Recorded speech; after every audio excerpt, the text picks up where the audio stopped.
Hello, everybody. I am really sorry that I am not there today. I hope you had a wonderful weekend. I wanted to talk to you about the project that you will be starting. This project's worth 40 points. Mrs. Visor will be putting the rubric up underneath the Elmo so that you can see it at all times while working on it. At the end of the project, your grade will be on that rubric. And I will give you the rubrics tomorrow, but it's better to have them for one day than two because you lose things. Be real. Okay, so what you're going to be doing is life in the day of a drop of water. This drop of water is yours to do whatever you'd like, but they have to go through the water cycle. So, for instance, you can be starting in the ocean and you're evaporated up into the clouds and come down again as sleet or snow or rain or whatever. And then maybe you go and run off into a stream. Or maybe you go underwater and you find an aquifer or get discovered in a hand dug well. Maybe you're consumed by a dog. Maybe you're consumed by people. Maybe you get consumed by a person and then you have to go through the filtration system that the city uses to clean water and end up in a reservoir. Whatever your drop of water wants to do. Now, I want you to be creative. I want it to be appropriate. Okay? We do have bodily functions that mean water leaves our body, and I get that. So if you want to include that, it needs to be done tastefully. It needs to be appropriate.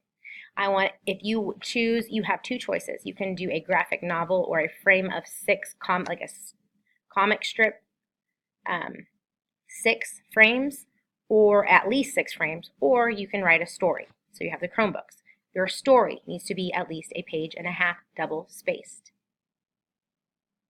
You may share that with me when you are done. The graphic novel or comic would look something like this. Falling to the sky.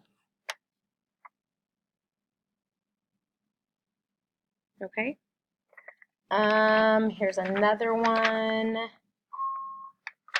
Kim, please come to the office. With descriptions. Short descriptions. This isn't writing a book. Here's another one. It starts back here. Rains out. Now this one's double-sided. Gets up in a human being and uh-oh, sneezes. There he goes. Okay. Okay. Those are going to be available for you to look at. Now, also, you can write a story. Now, if you write a story, you're not going to have to color pictures, and I know that some of you, even though it's coloring, don't like doing that, and that's fine. This is your rubric. I'm going to read through it. Oops, it's flipped around. Sorry. So you get 15 points if the drop travels through the entire phase of the water cycle and has 3 phase changes. So you need to be evaporated into a gas, you need to condense into a liquid, and you need to, the 2 phase changes. So you're going to evaporate, and then condensing, and then turn into a liquid, and then precipitating. So it'd be 2 phase changes. 2. Okay, because you're not turning into a solid. Unless it does turn into a solid and you decide to become snow or ice or something like that, then it would have 3 phase changes, not just the 2. All right, it needs to be at least 6 graphic novel frames, but it probably would need to be more if you're being creative, or it needs to be a page and a half. Okay, it needs to be creative. That's 5 points. Your cycle needs to be depicted in accurate order, okay? You can't go from evaporation to you're evaporated and then all of a sudden you're in a pond. You need to go through condensing and precipitation, okay? And it needs to be colorful and neat if it is one of these, and it needs to be colorful language for your story, okay? So it needs to be descriptive and creative. So those are the 2 things. If you're just writing, the drop of water was evaporated and went up and made a cloud and then it turned into ice or snow, that's not going to work. Okay? I want you to be creative. I want you to have fun.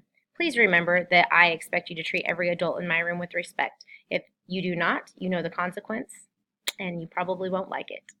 So I really miss you guys. I'll see you tomorrow, and I hope you have a great day. If there's any other questions, ask Mrs. Visor, whoever your sub is, if she couldn't make it, and I will see you tomorrow.